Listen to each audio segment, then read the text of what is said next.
పుట్టపైన మర్దించిన పాము మరణమందున తనువును తా దండించిన విషయభోగములడుగున ఆకలి దప్పులు మానినంత ఆత్మజ్ఞాని తానగున తానెవరో తెలియకున్న తత్వజ్ఞానం ఎటుకుదురును. We cannot kill the snake by just beating with a stick on the ankle, and without conquering our body, we cannot know the truth. And unless we conquer hunger and thirst, we cannot know the supreme reality. And unless we have self-knowledge, we do not deserve to be called men.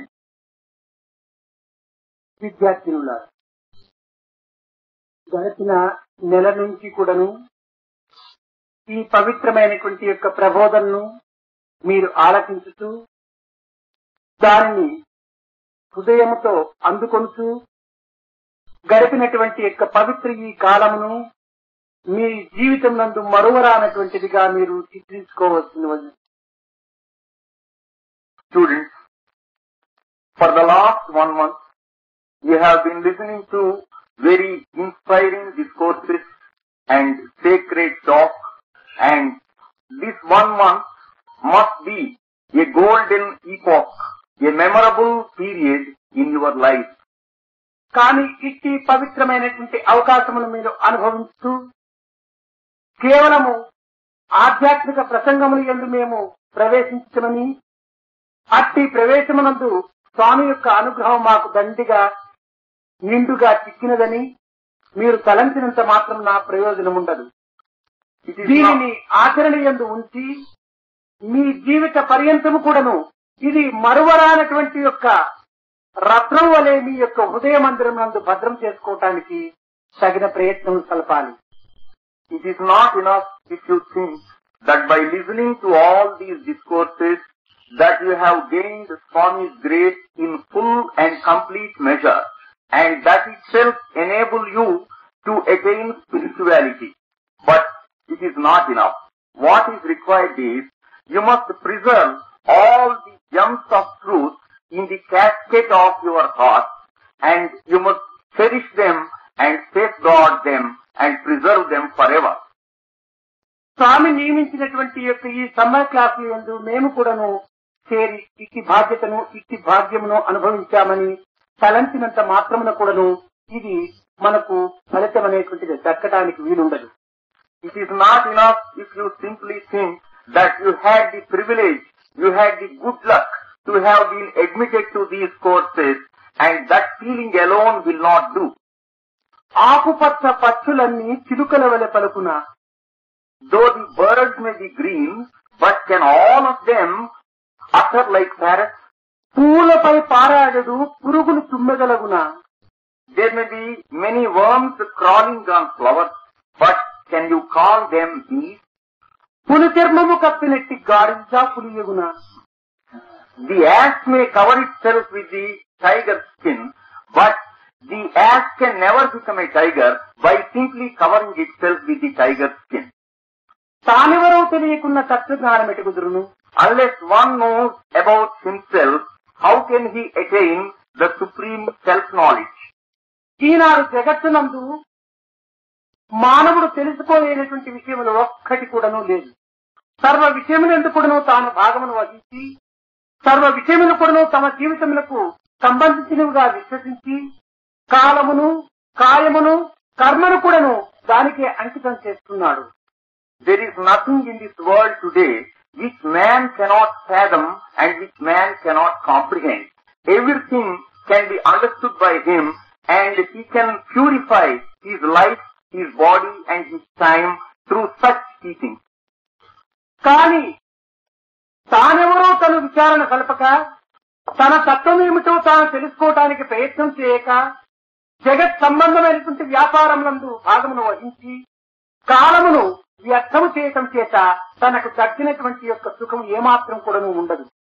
But if man does not realize his real nature, if he simply is engrossed in worldly activities which make him forget his real identity, he will not be able to gain anything at all. కనుక మొట్టమొదట తానెవరూ తనను తెలుసుకోవటానికి తగిన ప్రయత్నం సల్పాలి. First man must try to know who he is. ఆ తరుపతియే మనం చేయవలసినటువంటి యొక్క కార్యం లేదు అతి సునాయాసంగా మనం కార్యం సిద్ధిని కాంచగలము. Only then man can easily achieve the fruit of his endeavors. జంతువునాం నరజన్మ దుర్లభమని మానవును ఒక జంతువులతో సమానముగాను జన్మించినటువంటి యొక్క స్వరూపంగాను విశ్వసించి జంతువునాం నరజన్మ దుర్లభం అన్నారు. అనగా ఈ అనేక రకమైనటువంటి జాతులు కలిగినటువంటి యొక్క జంతు జాతులు యందు మానవ జాతి ఒక విశిష్టమైనటువంటి జాతి అని కూడాను దీని యొక్క అంతరార్థము. Man is classed among the other animals, and it is said to acquire the birth of man is really very difficult because man occupies a supreme place among the animals. ఈ మృగములైనటువంటి యొక్క జంతువులైనటువంటి యొక్క స్వరూపములు తాము పొట్టను నింపుకునే నిమిత్తమై అనేక ప్రదేశములకు వెళ్లి తాను ఆ ఆహారమును ఎట్టి ఆలస్యమును చేయక తన పొట్టను నింపుకోవటానికి అతి తీవ్రంగా ప్రయత్నం సలుపుతూ ఉండటం ప్రతి వ్యక్తికి కూడాను విదితమే. And everyone knows how the animal is all the time worried about getting food and to fill its belly, and that is the one engrossing activity of the animal. మన ఇంటి యందు ఉన్నటువంటి గోవును కూడాను మనం నిత్యము చూస్తూనే ఉంటుంటాం. మన ఇంటి యందు పెట్టుకున్నటువంటి గోవును తన యొక్క మెడకు కట్టినటువంటి తలుగును విప్పిన తక్షణమే ఎక్కడ పచ్చగా కనిపించునో అక్కడికంతా పరిగెత్తి వెళ్లి ఆ యొక్క అందుకున్నటువంటి యొక్క ఆహారమును అతి శీఘ్రంగా తన లోపల చేసుకోవడానికి ప్రయత్నం చేస్తుంది. We might have seen the cows in our houses. As soon as the rope is released, the cow immediately goes to the spot where there is green grass and it tries to fill its belly with that green grass. తాను భుజించు సమయమునందు ఎట్టి ఆలస్యమును చేయక అతి తీవ్రంగా అతి త్వరితంగా ఆ ఆహారమును తన పొట్టకు వేసుకుంటుంది. అంత మాత్రముతోనే ఆ ఆహారం జీర్ణమయ్యి తన ఒంటిని పట్టడం లేదు. And during the time of feeding, the animal brooks no delay at all, and it quickly eats up all that is available. It does not mean that it is digesting it simultaneously. తిరిగి తన స్వస్థానమైనటువంటి ఘాటిని చేరిన తదుపరి కొంచెం కొంచెం బయట తీసి చక్కగా నెమరు వేసి తిరిగి మింగటానికి ప్రయత్నం చేస్తుంది. And only when it returns to the cattle shed, and there it tries to ruminate the cud that it has eaten up before. అట్టు చేసిన తదుపరియే తనకు పుష్టికరమును ఆరోగ్యవంతమును కూడాను అందుకోవటానికి ఒక అవకాశం ఏర్పడుతుంది. Only after it does ruminate, the food becomes a part of its strength because it gets assimilated into the system of the body. భుజించినప్పుడే చక్కగా నవని భుజించడానికి పూనుకున్న ఆ యొక్క టైంను వేస్ట్ చేసినట్టుగా ఉంటుంటాది. ఆహారంను పూర్తిగా నింపుకోవటానికి అవకాశం లేకుండా కూడాను పోవచ్చును. If it spends more time while eating the food, all the time may be lost, and therefore it goes on eating in a hurry, and later on, at leisure, it ruminates over what it had eaten.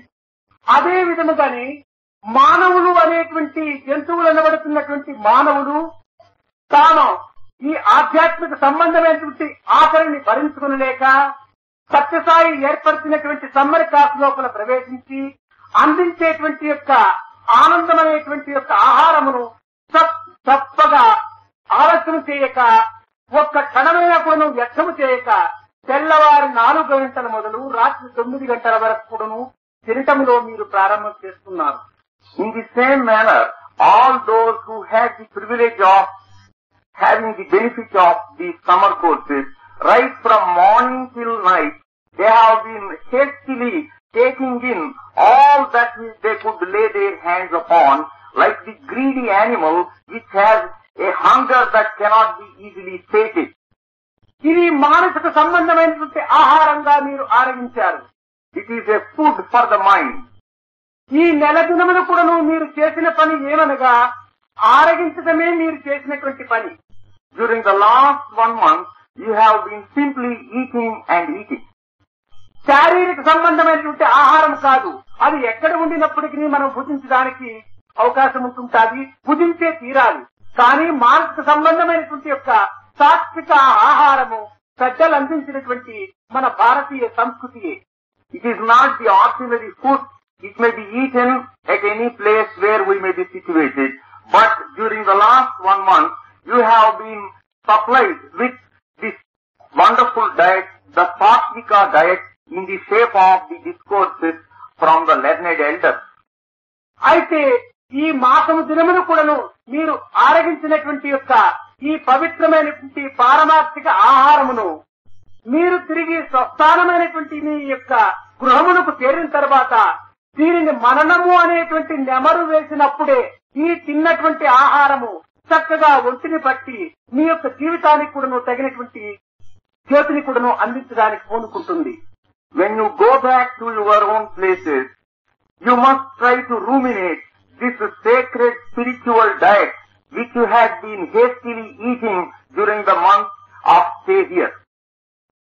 అయితే మీ స్వస్థానమునకు వెళ్లి ఇక్కడ భుజించినటువంటి ఆహారమును ఆడ మననము అనేటువంటి నెమరు వేయకుండినా అది ఒక రోగమనే చెప్పడానికి వీలవుతుంది. And the process of rumination in our case may be described as manana, that is trying to think over it again and again. పశువులు కూడాను గడ్డిని తినిన తర్వాత తాను నెమరు వేయకుండినా దానికి ఏదో ఒక రోగం వస్తుందని వైద్యుని పెంచడానికి ప్రయత్నం చేస్తుంటాం. Even in the case of the animal, if the animal does not ruminate, then it is considered a mark of disease, and then we consult a veterinary doctor. కనుక మనము స్వస్థానమైనటువంటి యొక్క ప్రదేశం చేరిన తర్వాత మనము విన్నటువంటి యొక్క విషయములు, తిన్నటువంటి యొక్క తత్వమును మనము తిరిగి మననము నితిధ్యాస అనేటువంటి ద్వారా మనం దీనిని అనుభవించుకోవటానికి పూనుకోవాలి. And we must enjoy, and all that we have amassed during this 1 month, we must ruminate upon that, and we must try to make it our own by constantly thinking upon it. That is through the process of manana, and then only our stay here will be fulfilled. కానీ మనము మన యొక్క స్వస్థానములకు వెళ్లిన తర్వాత ఇక్కడ విన్నటువంటివి ఇక్కడనే వదిలిపెట్టి అక్కడ తిరిగి పాత విషయములనే మనం సంబంధంగా కల్పించుకొని మన జీవితంలో పాతగానే మనం అభివృద్ధి పరచుకోవటానికి పూనుకున్నా అది రోత జీవితం అవుతుంది గాని పాత జీవితం కానేరదు. On the other hand, if we leave what we have heard here itself and return to our places and relapse into the old ruts of our own lives, then our old lives will be disgusting lives and they will never be attractive lives at all. అయితే ఈనాటి యువకులకు మంచి ఏమిటో చెడ్డ ఏమిటో, సత్యమేమిటో అసత్యమేమిటో, మరణమేమిటో శుభ్రమేమిటో అనేటువంటి విషయము కూడాను తెలియనటువంటి స్థితిలో ఉంటున్నారు. But the youth of today are in such a state that they do not know the difference between good and evil, pure and impure, truth and untruth. కేవలం యువకులే కాకుండా ఈ కలికాలము యందు ఉద్భవించినటువంటి ప్రతి వ్యక్తి కూడాను మంచి చెడ్డలు కాని, పాపపుణ్యములు కాని, సత్యాసత్యములు కాని నిర్ణయించుకునేటువంటి యొక్క తత్వములో చాలా తికమకలు పడిపోతున్నారు.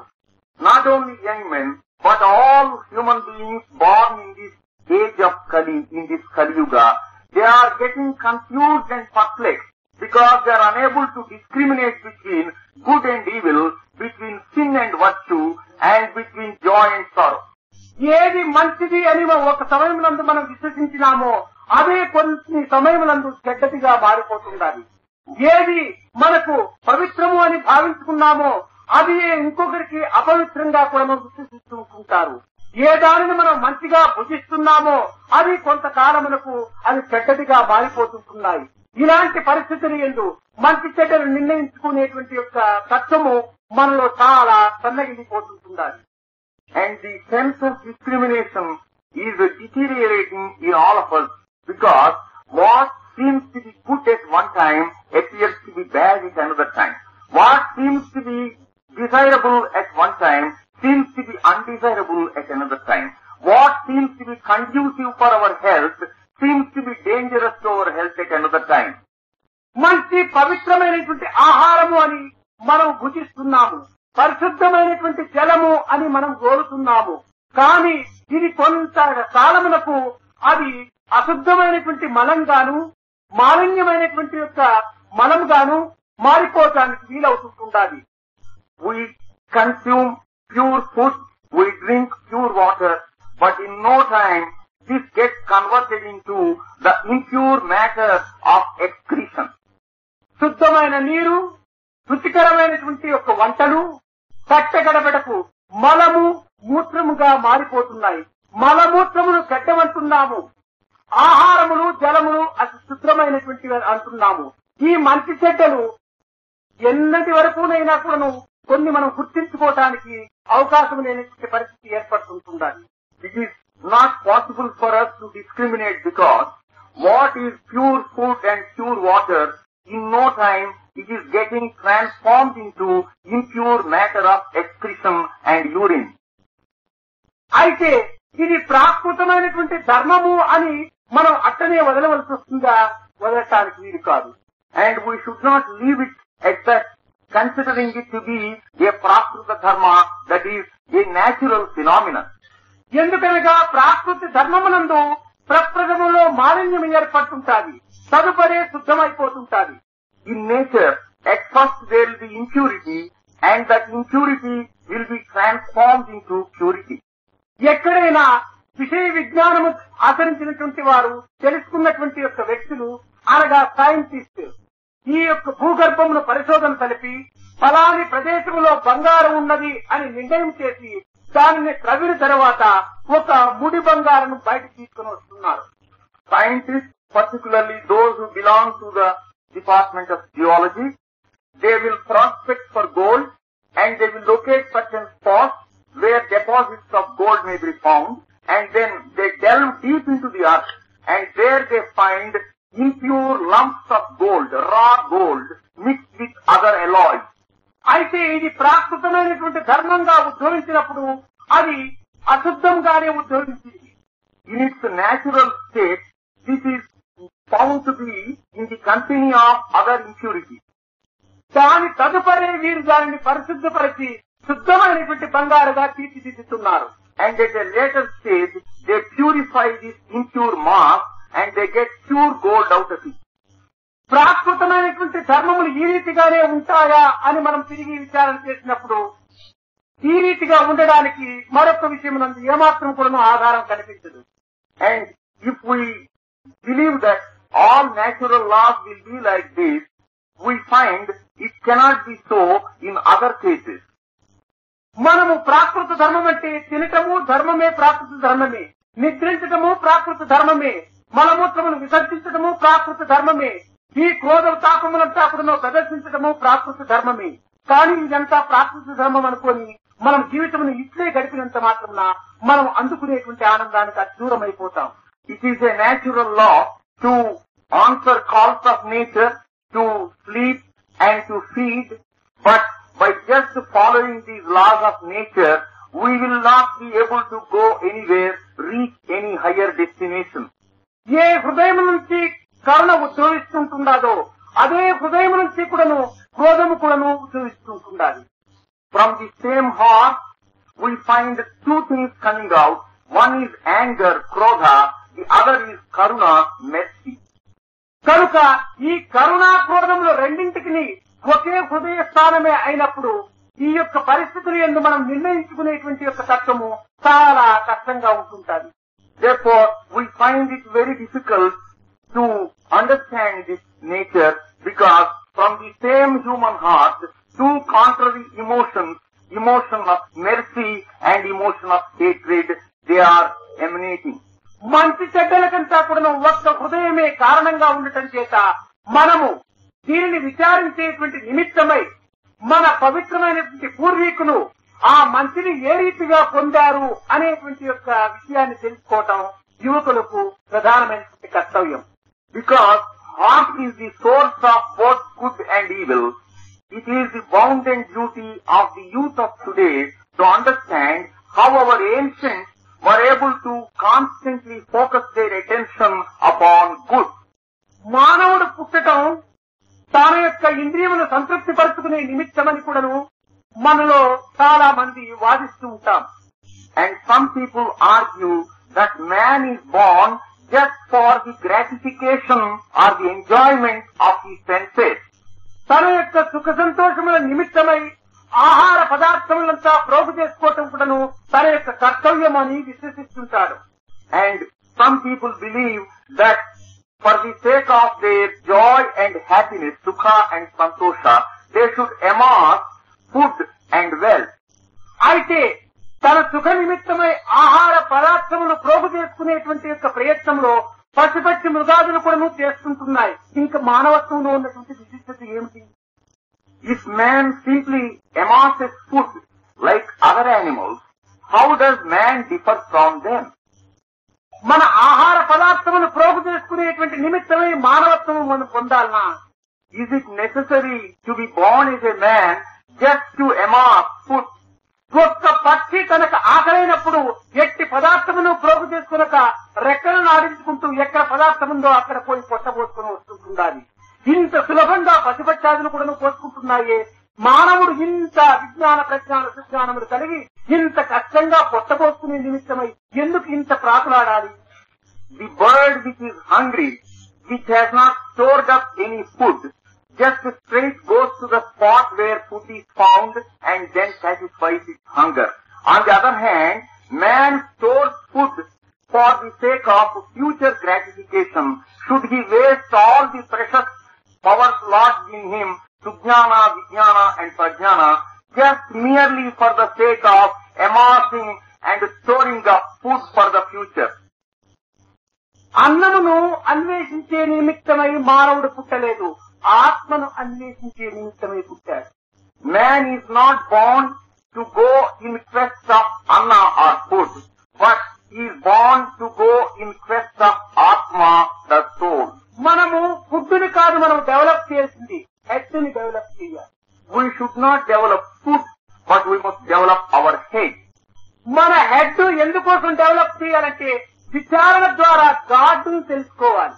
Because our head enables us to know God through the process of vichara or constant thought and discrimination. కానీ కేవలము మన తలలో ప్రపంచమునందు జరిగేటువంటి ప్రతి విషయమును కూడా నువ్వు తెచ్చి కూరుకొని పెట్టుకోవటం లోపలకు మాత్రమే మన ప్రయత్నాన్ని కూరుకోకూడదు. We should not stuff our heads with all worldly matters. మన తలలో చేర్చుకున్నటువంటి ఒకటి రెండు విషయములైనా కూడాను ఆచరణలో పెట్టడానికి పూనుకోవాలి. And we must try to implement at least one or two good principles which we have stored up in our mind. ఎక్కడ పవిత్రమైనటువంటి గ్రంథములని మనం చూడగలుగుతున్నామో, ఎక్కడ పెద్దలైనటువంటి వారిని మనం దర్శించి వారి యొక్క వాక్యములు మనం వింటున్నామో, అట్టి వాక్యములు యందు అట్టి గ్రంథములు యందు ఏకత్వమునందు అనేకత్వము, అనేకత్వమునందు ఏకత్వమును చూడండి అని ప్రబోధిస్తూ ఉండేటువంటి యొక్క పలుకులు, రాసినటువంటి యొక్క రాతలు మన కన్నులకు మన చెవులకు మాత్రమే వినపడుతూ కనపడుతూ ఉంటున్నాయి. కానీ హృదయములో మాత్రము ఏమాత్రము కూడా అనుభూతికి అందుకోవటం లేదు. The discourses of elders and the message of great books, they all point out to this great principle of finding unity in diversity. But it is only remaining as a theoretical principle. Unfortunately, it is not being implemented in our daily life. ఏ ఆధ్యాత్మిక గ్రంథమును మనం చూసినప్పటికీ ఎక్కడో ఒక్క చోటైనా కూడాను ఏకత్వములో అనేకత్వాన్ని దర్శించు, అనేకత్వములో ఏకత్వము దర్శించు అని వాక్యమాత్రముతోనే మనకు గోచరమవుతుండాలి. కానీ అనుభవజ్ఞమైనటువంటి యొక్క అనుభూతిని అందించేటువంటి యొక్క పదార్థము కానీ, ప్రదేశము కానీ, వ్యక్తి కానీ మనకు కనిపించటం లేదు. Several holy texts are exhorting upon us that we must find unity in diversity and we must recognize diversity in unity. This theory alone is being preached, but we do not find a person who by his action is able to reveal the great truth and drive home the truth with living conviction into our heart. అనేకత్వములో ఏకత్వం చూడాలి అనేటువంటి యొక్క పదములు మనం తెలుసుకున్నప్పుడు అనేకత్వం అంటే ఏమిటి, ఏకత్వం అంటే ఏమిటి, ఈ రెండూ మనకు అర్థమైన తర్వాతనే కదా ఈ రెండింటి యందు కూడాను మన విషయాన్ని అందుకోవడానికి వీలవుతుంది. When we want to recognize the unity behind the diversity, we must first of all know the meaning of the two words, what is diversity and what is unity. అయ్యా దుఃఖమును నివారణ చేసుకుని ఆనందమును అభివృద్ధి పరచుకోవటమే సరి అయినటువంటి యొక్క మార్గం. దీనికి దుఃఖ నివృత్తి ఆనంద ప్రాప్తి ఈ ఏకత్వానికి మూల కారణమని కూడాను మనం చెప్పవచ్చు. We may easily say that the destruction of sorrow and the acquisition of joy is the simple path which leads to the spiritual illumination. ఈ యొక్క ప్రశ్నల ఎందుకును దుఃఖం అంటే ఏమిటో మనకు తెలిస్తే కదా దాన్ని నివారణ చేసుకునేటువంటి ఉపాయం మనం వెతకవచ్చు.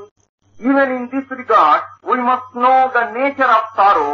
Only then we can try to eliminate it or destroy it. ఇప్పుడు ఏది మనకు దుఃఖము ఏది మనకు ఆనందము మనం విచారించుకున్నప్పుడు ఇది దుఃఖము అని ఒక్కతూరి మనం నిర్ణయం చేసుకున్న తర్వాత అది కొంతసేపటికి అదే మనకు ఆనందంగా కావచ్చు. And then sometimes when we consider one experience as a sorrowful experience, after some time the same experience may turn out to be a pleasurable experience. ఇది మనకు ఆనందము అని విశ్వసించినటువంటి విషయము కొన్ని క్షణములలోపలనే దుఃఖాన్ని అందించవచ్చు. And what we consider to be a source of joy may turn out to be a cause of anguish. ఒక్క చిన్న ఉదాహరణము, నాకు కొడుకు కావాలి అని తల్లి చాలా ఆశిస్తుంటారు. కానీ కొడుకు పుట్టినాడు.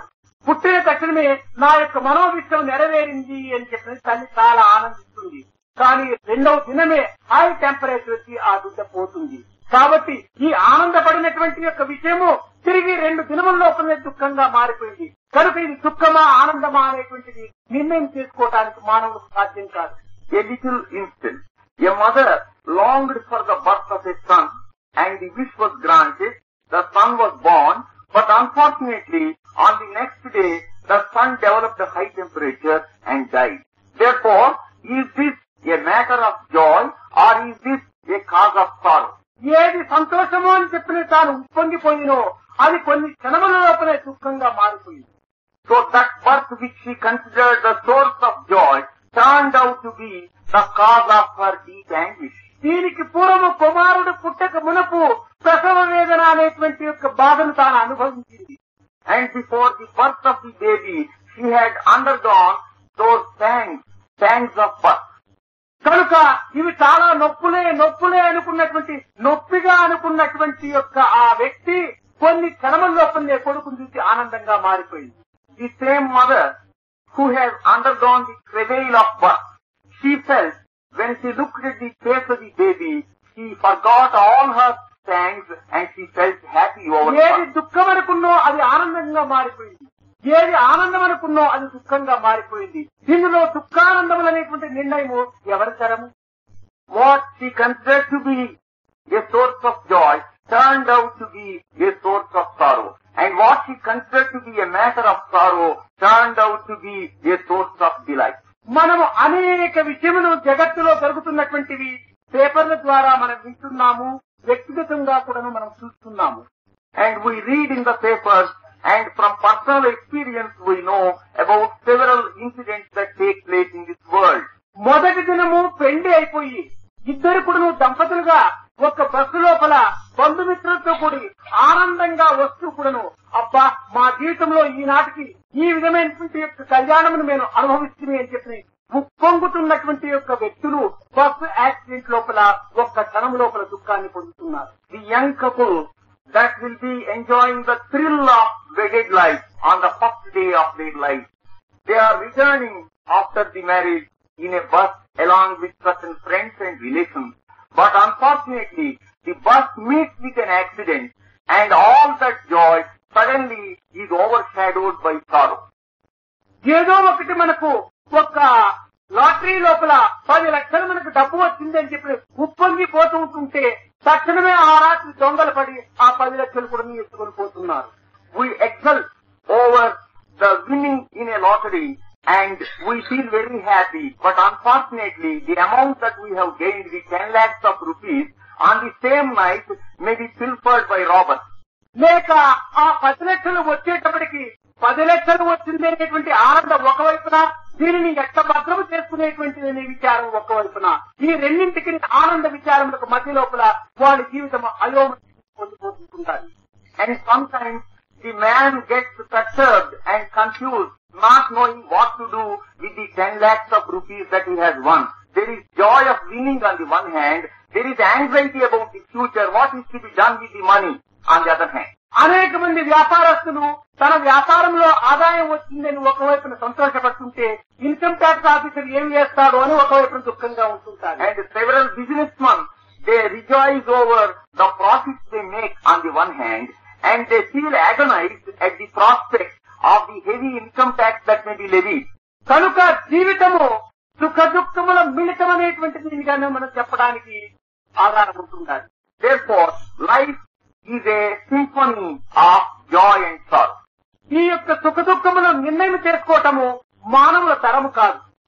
And men cannot decide for themselves the difference between joy and sorrow. కనుక సుఖము లేక సుఖము గాని సుఖము లేక దుఃఖము గాని చెందడానికి వీలు కాదు. It is not possible for us to have joy without sorrow or sorrow without joy. కనుక ఎట్టి దుఃఖములైనా కూడాను మనకు ఆనందమును అందించే నిమిత్తమై ఏర్పడినటువంటి యొక్క సన్నివేశములుగా మనం భావించుకోవాలి. And we must develop the attitude that all sorrows, they are the ways leading to happiness ultimately. కనుక ఈ నిర్ణయ శక్తి అనేటువంటిది మానవులకు సాధ్యము కాదు కనుక దానిని సమన్వయపరచుకొని దానిని సంరక్షించుకునేటువంటి యొక్క ఉపాయములకు మనము కనిపెట్టినప్పుడే మనకు ఈ సుఖ దుఃఖములు అనేటువంటివి రెండు కూడాను ఎట్టి పొంగేటువంటి బుద్ధిని కానీ కుంగేటువంటి యొక్క తలంపును కానీ అందివ్వకుండా ఉంటుంటాయి. Because man cannot choose for himself either joy or sorrow, he must cultivate the attitude of synthesis, samanvaya, the synthesis of joy and sorrow, and he must develop that attitude of equanimity, which is not exhilarated by joy and which is not depressed by sorrow. ఇట్టి సమన్వయ భావం అనేటువంటిది ఒక్క ఆధ్యాత్మికమునందు మాత్రమే మనకు కనిపిస్తుంది కానీ అన్ని మార్గంలో సమన్వయ చిత్తం ఏమాత్రం కూడా ఏర్పడదు. And this state of synthesis can be obtained only through the spiritual path, but through no other path. ఇట్టి ఆధ్యాత్మిక మార్గమునందు ఏకత్వమైనటువంటి ఈశ్వరత్వాన్ని మనం చక్కగా విశ్వసించి తద్వారా ఈ సమన్వయం అనేటువంటి యొక్క శక్తిని మనం అభివృద్ధి పరచుకోవడానికి సులభంగా అవకాశం ఉంటుండాలి. And it is possible for us to develop this knowledge of the oneness of Ishvara, and thereby we can develop this right attitude towards joy and sorrow. అందరూ సాయి భక్తులు అనేటువంటి యొక్క భావం చేత ఏ రాష్ట్రముల వారో ఇక్కడ అందరూ కూడాను అక్క చెల్లెండ్రు అన్న తమ్ముల వలె కూడాను సన్నిహితాన్ని సమన్వయమును చేసుకోగలుగుతున్నారు. Though you have come from several parts of the country, you are able to mingle and mix like brothers and sisters because there is that undercurrent unity that you are all Sai devotees. కనుక ఇక్కడ సాయి ఒక్కడు, వ్యక్తులు అనేకము. Here Sai is one, but the individuals are multiple. కనుక అనేకత్వములందు ఒక్క సాయి తత్వమే ఏకత్వాన్ని మనం భావించడానికి తగినటువంటి సహాయకారిగా ఉంటుండాలి. And it helps us to recognize unity in diversity when you look at the multiplicity of the people here, and behind that dazzling multiplicity there is this shining unity of Sai. ఒక్కొక్క వ్యక్తి, ఒక్కొక్క colour, ఒక్కొక్క వాసనతో చేరినటువంటి పుష్పములుగా మనం భావించుకొని అన్ని పుష్పముల మధ్య కూడాను ఒక్క దారము ఏకంగా ఉండినట్టుగా మనం విశ్లేషించుకున్నప్పుడు ఇది ఒక పెద్ద హారంగా మనం తయారు చేసుకోవడానికి చక్కని అవకాశం ఉంటుంటుంది. And these may be regarded as flowers consisting of various shades of color and perfume and scent. And all these flowers, they are strung together by one single thread, and a beautiful garland of love is woven with them. కానీ thread ఒక్కటే, flowers అనేకము. Though the flowers are many, the thread is one. కనుక ఇన్ని flowers లో చేరుకున్నటువంటి యొక్క దారము ఒక్క సాయి అనేటువంటి సూత్రమే. So, Sai is the thread that knits together all these divergent flowers. ఆ ఏకత్వమే అనేకత్వం లోపల సమతత్వంగా ఉంటుండాలి. And that principle of unity behind this diversity, it establishes that kinship of oneness. ఇక్కడ మొదటి కూడాను మనం విచారణ చేయాలి. And we must take into consideration another aspect. అయితే ఈ పుష్పములు ఈనాడు మొగ్గగా ఉండవచ్చును, రేపటికి కొంచెం పరిపక్వ స్థితి రావచ్చును, ఎల్లుండికి అది విచ్చవచ్చును, తిరిగి మూడవ దినము అది క్రింద రాలిపోవచ్చును. And some of these flowers may be today in the stage of the bud, tomorrow they may blossom forth, and day later they may be full blown, and then they may droop and drop to the dust. అనగా మీరు ఈనాడు యువకులుగా ఉండవచ్చును, తిరిగి ఒక 10 సంవత్సరముల కంటే కూడాను మీరు ఒక గృహస్థులుగా మారవచ్చును, తిరిగి ఒక 50 సంవత్సరములకు మీరు వృద్ధులుగా రాలవచ్చును. Though you are young today, after 10 years you may become householders, and after 50 years you may grow old. కనుక ఈ పుష్పములకు పరిణామము అనేటువంటిది కలుగుతూ ఉంటాది. So this process of evolution is inevitable for these flowers. కానీ ఈ మధ్యలో చేరినటువంటి సూత్రం ఉన్నదే నిన్న దారమే, నేడు దారమే, రేపు దారమే. The flowers may undergo change, but the thread that knits these flowers, that thread, that sacred thread remains the same. కనుక ఈ యొక్క దారము ఏనాటికి మారదు. దీనినే మన వేదాంతకులంతా కూడాను బ్రహ్మసూత్రము అని కూడాను పిలువబడుతూ వచ్చారు. This thread is the eternal, unchanging thread which has been described as the Brahma Sutra.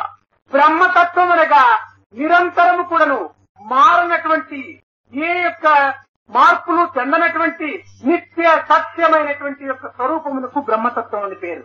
That principle which is changeless, which is eternal, which is imperishable, and that is described as Brahma Tattva. ఇంకా 6 తత్వములతో చేరినటువంటిదే మానవత్వము అని పేరు. And humanity or human nature is షడ్వికార భావము అంటారు. full of the 6 vikara.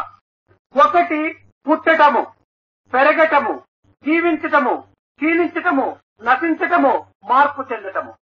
Birth, growth, and growing old, and getting debilitated, and finally dying. All these are the various stages of change or transformation for the body. కనుక షడ్వికారములతో చేరినటువంటి యొక్క క్షేత్రమునందు నిర్వికారమైనటువంటి యొక్క ఆత్మ నివాసం చేస్తూ ఉంటుండాలి. So, in this field, which is full of the Shadvikaras or the 6 principles of change, there is that Nirvikara principle, that principle which remains the same, that constant principle of divinity resides in this field. ఈ షడ్వికారమే దేహము, నిర్వికారమే ఆత్మ. And this Deha or the body is full of the Shadvikaras, and the Atma is the Nirvikara. దీనినే గీత యందు క్షేత్రము, క్షేత్రజ్ఞుడు అని పిలువబడుతుంది. And these are referred to in the Gita as a Kshetra and Kshetrajna. క్షేత్రము దేశము, క్షేత్రజ్ఞుడు పరమాత్ముడు. Kshetra or the field is the body, and the master of the field, the Kshetrajna, is Paramatma. అయితే క్షేత్రానికి మనం ఎందుకు వెళుతున్నాము అని ప్రశ్న వేస్తున్నప్పుడు క్షేత్రజ్ఞుని దర్శించుకోవటం వెళుతున్నాము కానీ క్షేత్రాన్ని దర్శించే కోసం కాదు. When we question ourselves, why do we visit the field? It is not to see the field, but it is to see the master of the field, the Kshetrajna. Kashi క్షేత్రానికి నేను పోతున్నానంటే కాశీ టౌన్ చుట్టానికి పోతున్నావా? కాదు, విశ్వేశ్వరుని దర్శించడానికి పోతున్నా. When we go on a pilgrimage to Kashi, it is not to have a sightseeing of Benares, but it is for having a darshan of Vishwanath of Kashi. కనుక విశ్వనాథుడు అనేటువంటి యొక్క క్షేత్రజ్ఞుడు కాశీ అనే క్షేత్రంలో ఉండటం చేత కాశీ పేరు మనం ఒక క్షేత్రంగా భావిస్తున్నామే కానీ ఈ క్షేత్రజ్ఞుని యొక్క దర్శనమే మనకు లక్ష్యము. Because Vishwanatha lives in Benares, Benares has become a place of pilgrimage. But we visit Kashi just to have the darshan of Vishwanath. అదే రీతిగా దేశము అనేటువంటి యొక్క క్షేత్రమును మనం ఎందుకోసం పోషిస్తున్నాం, ఎందుకోసం దీనిగా కాపాడుతున్నామంటే లోపల ఉన్నటువంటి క్షేత్రజ్ఞుని సందర్శించే నిమిత్తము. Why do we nourish and protect this body which is the Kshetra? It is only for the sake of the Kshetrajna who lives within the body. ఏ క్షేత్రజ్ఞుని లక్ష్యములను ఉంచుకొనక క్షేత్రమును మాత్రమే దర్శించడానికని పోయేటువంటి వాడు ఒక వ్యాపారస్తులుగా ఉండవచ్చు. Those who lose sight of Kshetrajna and those who are engrossed in the kshetra or the field, they may just be businessmen. ఎందుకంటే చాలా మంది ఈ బెనారస్ శారీస్ తెచ్చే కోసమని బెనారస్ కు వారం వారము పోతుంటారు, కానీ శివ దేవాలయములకు ఏనాడు కూడాను వాళ్ళు వెళ్లరు.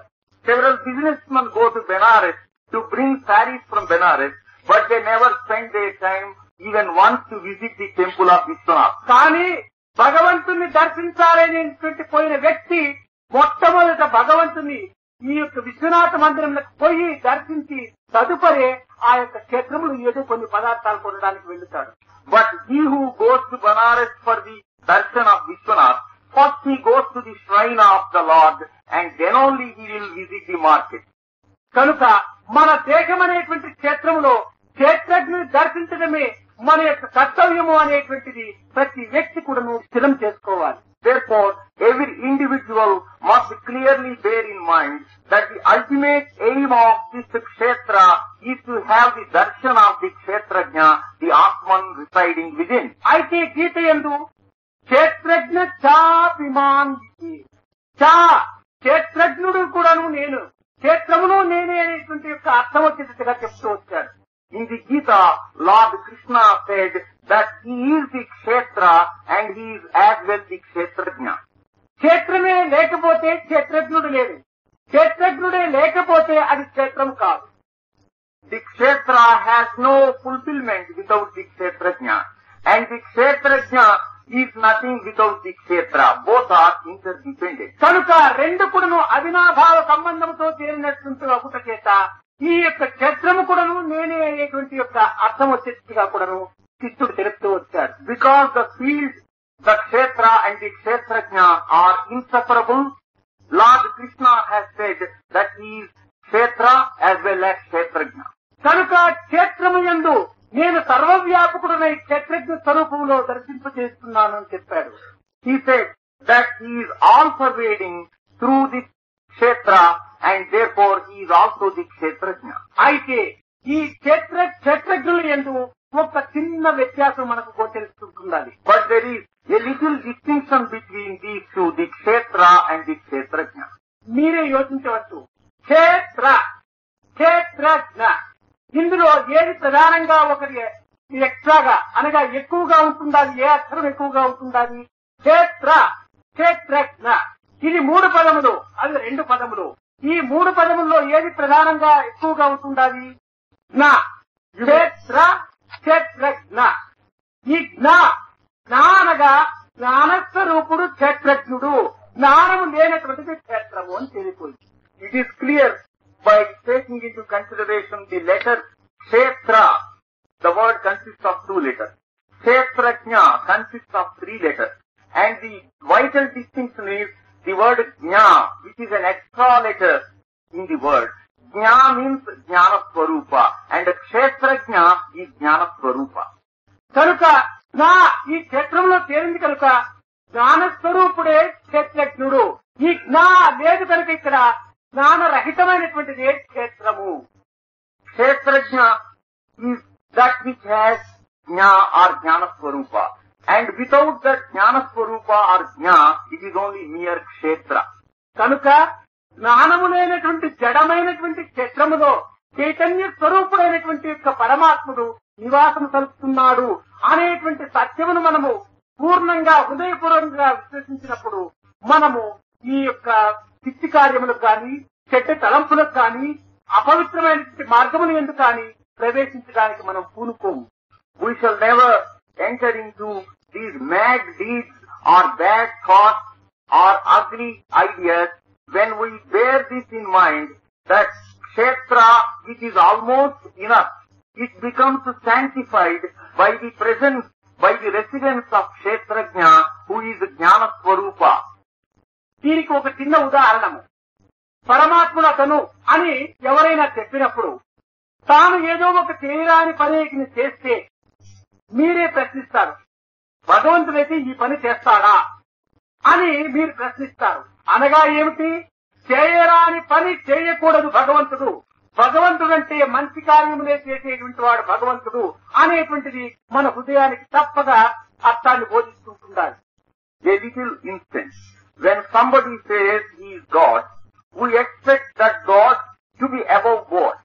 Therefore, if God does anything improper, we naturally question, can he be God and can he do like this? Because we think of God as one who always acts the right way. దైవత్వం వరకు కూడా మనం పోనక్కర్లేదు. అతను మహాసాత్వికుడప్ప అని మనం చెప్పినప్పుడు వాడేదో కొంత రాజస్వ సంబంధమైనటువంటి దుర్మార్గంలో పూనుకుంటే మంచివాడైతే ఈ పని చేస్తాడా అని మన నోటి నుంచి కూడాను ఆ యొక్క దీన్ని ఉపయోగపెడుతుంటాం. Even in the case of a human being, we may consider a man sattvic, gentle by temperament.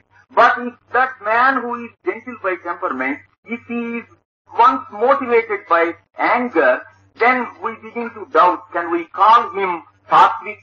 కనుక మంచివాడైతే ఈ చెడ్డ పని చేయడు అని జగత్తులో అనేక మంది ఖండిస్తూనే ఉంటున్నాం. And we always condemn, if he is really a good man, he shall never do this bad deed at all. అదే రీతిగా క్షేత్రజ్ఞుడైనటువంటి వాడు నీ యొక్క క్షేత్రమనే దేశంలో ఉంటున్నాడు కనుక నేను దేవుడే అని నీవు అనుకున్నప్పుడు చెడ్డ కార్యంలో ప్రవేశించడానికి నీవు పూనుకుంటావా? Will you ever enter into bad deeds, take up bad deeds, when you feel that this Kshetrajna lives within you and that principle of divinity is residing within this body? కనుక నేను పవిత్రుణ్ణి అనేటువంటి యొక్క సత్యాన్ని నీవు గుర్తించి ఈ పవిత్రుడైనటువంటి నీవు పవిత్రమైనటువంటి కార్యములు అంటే నీ యొక్క జీవితాన్ని అంకితం చేసుకో. When you recognize the sacred principle indwelling within you, you will always try to do good deeds and you will try to sanctify your life with good actions.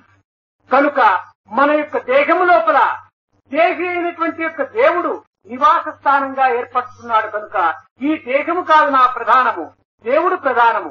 దేవుడి నిమిత్తమై దేహం అనేటువంటి టెంపుల్ నేను కొంతవరకును సక్రమమైనటువంటి రీతిగా ఆరాధన సల్పాలి అనేటువంటి యొక్క సత్యాన్ని కూడా మీరు గుర్తించాలి.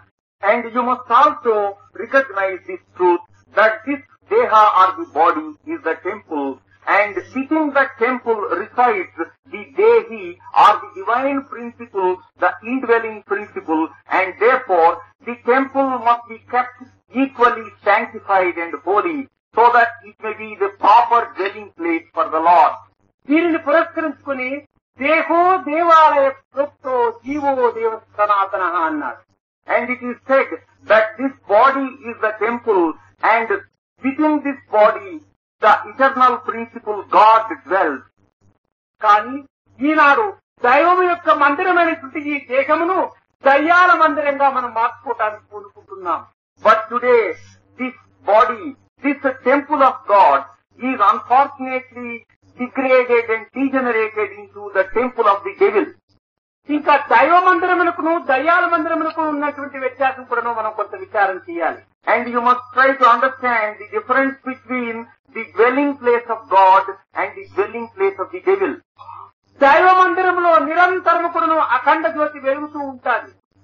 In the temple where God lives, there will be the flame, the eternal flame burning, shining forever.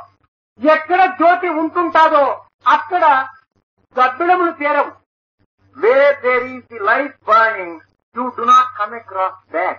ఎక్కడ ఈ యొక్క దీపము లేక అంధకారమయంగా ఉంటుంటాదో అక్కడ ఈ దుర్వాసనకు సంబంధించినటువంటి యొక్క గబ్బిడములంతా కూడాను గుంపు కూడుతుంటారు. And where there is a dense darkness, there you find these bats befouling the place. ఇంతేకాదు మన భారతమునందు కూడాను భీముని యొక్క కొడుకైనటువంటి యొక్క ఘటోద్గజుడు రాత్రి యందు యుద్ధము చేసి ఆ చీకటి యందు రాక్షసులకు మహాబలంగా ఉంటుంటాదని చెప్పని ఈ కర్ణుడు ఉపయోగపెట్టవలసినటువంటివి అర్జునుడి పైన ఉపయోగపెట్టవలసినటువంటి యొక్క అమ్ములను అన్నింటినీ కూడాను ఘటోద్గజుని పైన ఉపయోగపెట్టి ఆ యొక్క శక్తినంతా కూడాను సన్నగింపజేసినాడు ఘటోద్గజుడు. It is mentioned in the Bharata that Ghatotkacha fought during the darkness and all the arrows were exhausted upon him, the arrows that should have been employed against Arjuna. కనుక చీకటి యందు రాక్షసులకు మహాబలం చిక్కుతుంటుంటారని కూడాను దీనిని బట్టి మనకు అర్థమవుతుంది. From this it is clear that Rakshasas are the evil ones. They prove to be very strong with the help of darkness. కనుక మన హృదయం లోపల దైవ జ్యోతి అనేటువంటిది వెలిగించుకోకుండా ఉండినా ఈ రాక్షసులనేటువంటి వారు ఇందులో ప్రవేశించి వారి బలమును చాలా పెంచుకుంటుంటారు. అంతేకాకుండా ఈ దుర్గుణములైనటువంటి గర్భిణములు కూడాను ఈ దేహం అనేటువంటి మందిరంలో చేరి ఇంకా దీనిని చాలా అసహ్యకరమైనటువంటి యొక్క స్థానంగా మార్చిపెట్టుంటాయి. If we do not kindle the flames of pure thought within the shrine of our body, then it will be full of dense darkness, and then these bats would be crowding there, and they would fill the place and befoul it. కనుక మన హృదయ మందిరం లోపల నిరంతరము కూడాను జీవన జ్యోతి అయినటువంటి జ్ఞానజ్యోతి, జ్ఞానజ్యోతి అయినటువంటి భక్తి జ్యోతి, భక్తి జ్యోతి అయినటువంటి నామజ్యోతిని మన హృదయములో ఎప్పుడు కూడాను నిరంతరము అఖండ దీపంగా వెలుగుతూ ఉండేటట్టుగా చూసుకోవాలి. And we must see that this sacred flame burns eternally in our heart, the flame of knowledge, the flame of divine love, the flame of devotion. అట్టి దీపం మన హృదయ మందిరమునందు ఉండన ఈ దుర్గుణములు అనేటువంటి గర్భిణములు కానీ, ఈ దురహంకారం అనేటువంటి రాక్షస కృత్యములు కానీ మన యొక్క మందిరంలో చేరడానికి ఏమాత్రం కూడా స్థానం ఉండదు. As long as that bright light burns in the shrine, the bad or evil tendencies or the rakshasa and other demonic tendencies, they do not cross the threshold of the shrine. ఇంకా మనం నాలుగు పైన భగవంతుని నామమును నాట్యమాడించాలని, ఆ నామములకు తగినట్టుగా మనం తాళములు వెయ్యాలని కొన్ని నగర సంకీర్తనలు ఎందుకుడను, నామ సంకీర్తనలు ఎందుకుడను మన సత్యసాయి సంస్థల లోపల ప్రధానమైనటువంటి యొక్క దీనిగా మనము నియమించుకున్నాం. And we have accepted it as one of our important programs in Satyasai organization. Nam Sankirtan, that is, the holy name of the Lord must dance upon our tongue forever. And thus, Nam Sankirtan and Nagar Sankirtan, they are given a prominent place in our scheme of activities. నాలుకతోనే ఎందుకు భగవత్ నామమును అనేటువంటి దాన్ని ఉచ్చరించాలి, మనస్సు ఉచ్చరించవచ్చును కదా అని కూడా ప్రశ్నించేటువంటి వ్యక్తులు ఉన్నారు. And there are some who say, why should we utter with the tongue the name of the Lord? Is it not enough if we simply think of the Lord's name within our own heart?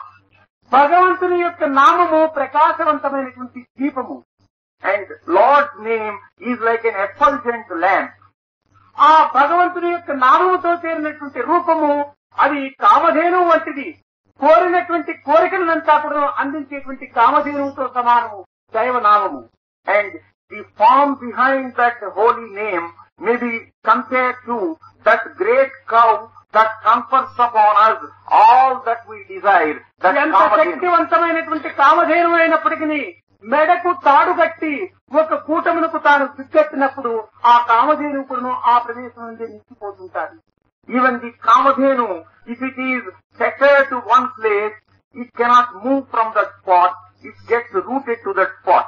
దైవం అనేటువంటి రూపమును నామం అనేటువంటి త్రాటతో నాలుక అనేటువంటి కూటానికి కట్టివేసినప్పుడు దైవం అక్కడే నిలిచిపోతుంటాడు. Similarly, the form of God, with the help of the name which is like a rope, it must be tied to the heart. The heart which is like the pillar to which it is bound. ఇంతే కాక ఈ నామ జ్యోతి అనేటువంటిది మన దేహం అనేటువంటి యొక్క గృహమునకు నోరు సింహద్వారము. And our mouth is the main entrance to the house of the body. అయితే మనము సింహద్వారములో దీపం పెట్టడం చేత బయటను లోపల కూడాను దాని వెలుతురును అందించడానికి అవకాశం ఉంటుంటుంది. And when we have a lantern on the threshold near the main gate, the light can be seen without as well as within. కనుక ఈ దేశం అనేటువంటి గృహమునకు సింహద్వారం అనేటువంటి యొక్క నాలుగు పైన నామము అనేటువంటి జ్యోతిని వెలిగించినప్పుడు ప్రాపంచికంగా మానసికంగా రెండింటి ఎందుకును అంధకారము నిర్మూలన చేసి ప్రకాశవంతమైనటువంటి ఆనందాన్ని కూడాను మనకు చూపుతూ వస్తుంది. So this sacred flame of the holy name burning bright on our tongue, it gives us light, inward light as well as outward light. ఇంతే కాక మన జీవితమునే ఒక వృక్షంగా మనం మార్చుకున్నప్పుడు ఆ వృక్షం అనేటువంటి దీనిపైన అనేక రకములైనటువంటి పక్షులంతా వచ్చి వాలుతుంటాయి. If we compare our life to a tree, just as many birds come and perch on the branches of the tree, several things come and perch on the branches of this tree of life. ఈ వృక్షం పైన ఉన్నటువంటి యొక్క పక్షులు కేవలం తన యొక్క ఫలములను ఆరగించేటువంటి నిమిత్తం కూడాను రావు, తన విశ్రాంతి తీసుకోవడానికి కూడాను వచ్చి వాలుతుంటాయి. వాలినటువంటి యొక్క పక్షులు ఊరికే కూర్చోవు, రెట్టను వేస్తుంటాయి. And these birds do not come only to eat the fruit. Sometimes they come to take rest in an idle manner, and sometimes they foul the place.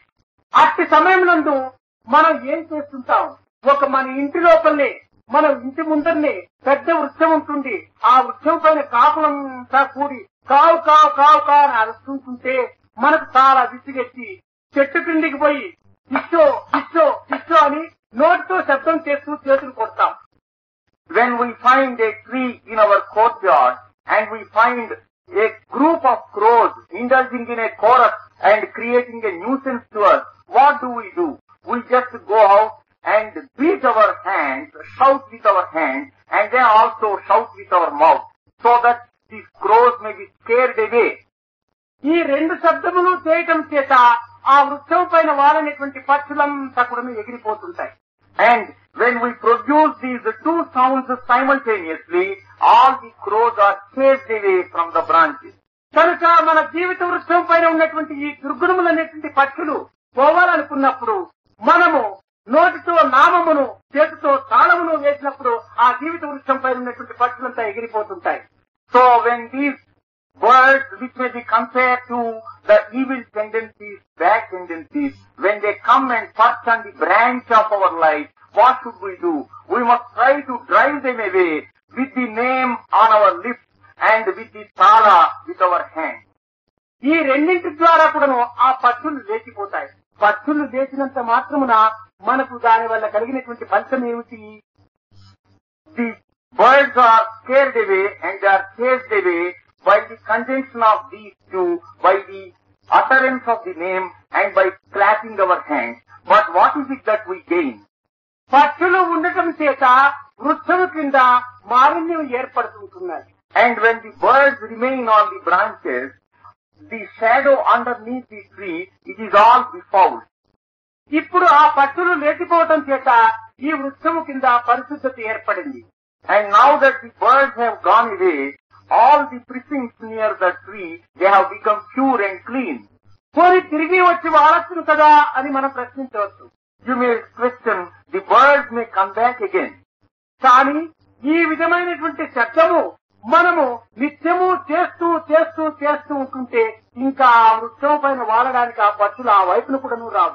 So if we continue to make this sound with the mouth as well as with our hands, the birds cannot return to the branches at all. కనుక చిత్తశుద్ధి చేసుకోవటానికి దుర్గుణములనేటువంటి పక్షులు వాడకుండా చేసుకునేటువంటి యొక్క ప్రయత్నంగానే మనం విశ్వసించాలి. To purify our minds and to prevent these birds of evil coming and perching on the branches of our life, that must be our aim. పక్షులు వాడకుండా ఉండాలి అనుకుంటుంటే మనం నిరంతరము నామస్మరణ అనేటువంటి శబ్దం జరపాలి. We must continuously chant the name of the Lord so that these birds may not return again and sit on the branches. మన యొక్క నాలుక చాలా పవిత్రమైనటువంటిది. The tongue of man is the holiest. జిహ్వే రసగ్ని మధురప్రియత్వం సత్యం హితం స్వాం పరమం వదామి ఆవర్ణయేత మధురాక్షరాణి గోవింద దామోదర మాధవేతి అని బోధించారు. The tongue is the sacred instrument of man because it can utter the sweet and delicate and tender name of the Lord. కనుక పవిత్రమైనటువంటి నాలుకకు పవిత్రమైనటువంటి పదములు పవిత్రమైనటువంటి యొక్క పదార్థములే అందించాలి కానీ అపవిత్రమైనటువంటి పదములు అపవిత్రమైనటువంటి యొక్క పదార్థములు ఈ నాలుకకు అందించరాదు. Therefore, we must never feed this tongue with impure sounds or with impure things or with impure material because the tongue by itself is sacred and holy. కనుక యువకులైనటువంటి మీరు ఈ పవిత్రమైనటువంటి చిక్కుకు పవిత్రమైనటువంటి పలుకులను అందించడానికి మీరు పూనుకోవటము ఈ సమ్మర్ క్లాస్ లోపల ప్రధానమైనటువంటి యొక్క దీనిగా మీరు విశ్వసించాలి. And you must believe that it is one of the most fundamental things learned from the summer course, that you should always feed your tongue which is sacred with the sacred sounds and sacred words. ఇంకా మన కన్నులు ఉంటున్నాయి. ఇది పవిత్రమైనటువంటి యొక్క దృశ్యమును దర్శించే నిమిత్తమై వచ్చినటువంటివే కానీ లేకపోతే జగత్తునంతా చూడడానికి వచ్చినటువంటి కన్నులు కావు. ఇది కేవలం పత్తికాయల వంటివి కావు. We have eyes, and eyes are compared in Telugu to the fruit of the cotton tree, the unripe fruit of the cotton tree, because it is also round. Because these eyeballs are round, we should not use these eyeballs for wasteful purposes, looking at all objects. The purpose of the eyes is to look at good things alone. Surdas యొక్క చరిత్ర అనేక మందికి తెలిసే ఉండవచ్చు. Many may be familiar with the story of Surdas. Surdas నేత్రహీనుడు. Surdas was blind. అయితే అట్టి సూరదాసుకు కృష్ణుడు అనుగ్రహించి ఒకానొక దినమున సూరదాస్ నీకు నేత్రమునిచ్చి నన్ను దర్శించుకోవడానికి తగినటువంటి అవకాశం నీకు అందిస్తాను, నీకు నేత్రములు ఏమైనా కావాలా అని ప్రశ్నించాడు. In his infinite mercy, Lord Krishna one day said to Surdas, Surdas, do you want me to grant you vision so that you may look at me? అప్పుడు సూరదాస్ చెప్పాడు, కృష్ణ కన్నుండి గుడ్డులై కళ్యాణకరమైన నీ మూర్తి దర్శింప నిరరైది. Then Surdas said, though the people have eyes, because they are filled with ignorance, they are not able to visualize your grand form. చెవియుండి చెవటులై అతి మనోహరమైన నీగాన మాలింప నిరరైది. Though people have ears, they are deaf. Therefore, they are deaf to the sweetness of your holy name. కన్నులున్నటువంటి వారందరూ నిన్ను చూస్తున్నారా కృష్ణ? చెవులున్నటువంటి వారందరూ కూడా నీ వేణుగానాన్ని ఆనందంగా అనుభవిస్తున్నారా కృష్ణ? కనుక నీ వేణుగానమును అందించేటువంటి యొక్క చెవులు, నీ దివ్య స్వరూపాన్ని దర్శించుకునేటువంటి కన్నులు నాకు కావాలి. కానీ ఈ ప్రపంచం చూసేటువంటి కన్నులు లోకంలో కావలసినంత మందికి ఉంటున్నాయి. ఉండి ఏమి ప్రయోజనము? ప్రయోజనం లేదు. Then Surdas said, many people have eyes and ears, but they do not use it for the purpose of looking at your scintillating form and listening to your enchanting name. But I want those eyes that always visualize your grand form. I want those ears which always listen to the celestial harmony of your song. ప్రహ్లాదుడు కూడా నువ్వు అట్టే చెప్పాడు, అయ్యా చెవులు ఉంటున్నాయి, ఎందుకోసము దేహం అనేటువంటి కొండలో ఒక గుహమాది ఒక చెవు కనపడతా ఉంది అన్నాడు. And Prahlada also said, what is the use of these ears? These ears are like the caves in the mountain of the body. ఇంకా మన కన్నులు ఉంటున్నాయంటే చచ్చిన ఒక గొర్రె కన్నులు కదా ఎప్పుడూ తెరుచుకొని చూస్తూనే ఉంటున్నాయి. అట్లా ఉంటున్నాయి. ప్రయోజనం ఏంటి? దృష్టి రహితమైనటువంటి దృష్టి అంటే జ్ఞానము. జ్ఞాన స్వరూపుణ్ణి చూడనటువంటి దృష్టి కాదు. And the eyes which are always wide open, they are comparable to the eyes of the goat or the sheep, because they do not have that light behind the eyes, that light of knowledge, that eagerness to know the real truth of the world. కనుక మన కన్నులు ఉన్నటువంటివంతా కూడాను ఏదో మన తల్లిదండ్రులు దర్శించుకోవటానికి, పెద్దలు దర్శించుకోవటానికి, ఇంకా పవిత్రమైనటువంటి యొక్క సుందర ప్రపంచమంతా కూడాను చూడడానికి కానీ ఒక వ్యక్తిగతమైనటువంటి యొక్క దీనిని మనము మరల్చుకోవటానికి ఈ కన్నులు ఉపయోగపెట్టుకోకూడదు.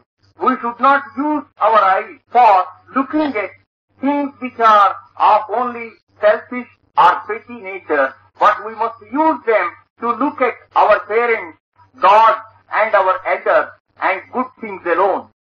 కానీ ఈనాటి యువకులు బజారులకు పోయిన తక్షణమే పెద్ద పెద్ద వాల్ పోస్టులుగా ఉన్నటువంటి సినిమా పిక్చర్లు చూడటానికి ముందు దృష్టి ప్రవేశపెట్టారు. But today, the eyes of our young men, they are diverted immediately as soon as they go to the market by the posters, the big-sized banners of the film stars pasted on the wall. ఇలాంటి దృష్టిని మనము ప్రవేశపెట్టినా మన జీవితమే ఒక దృష్టిలో పడిపోతుంది. So, if we divert our attention to such objects, we get lost altogether. తద్వారా మన హృదయమనే మానవత్వాన్ని కోల్పోతుంది.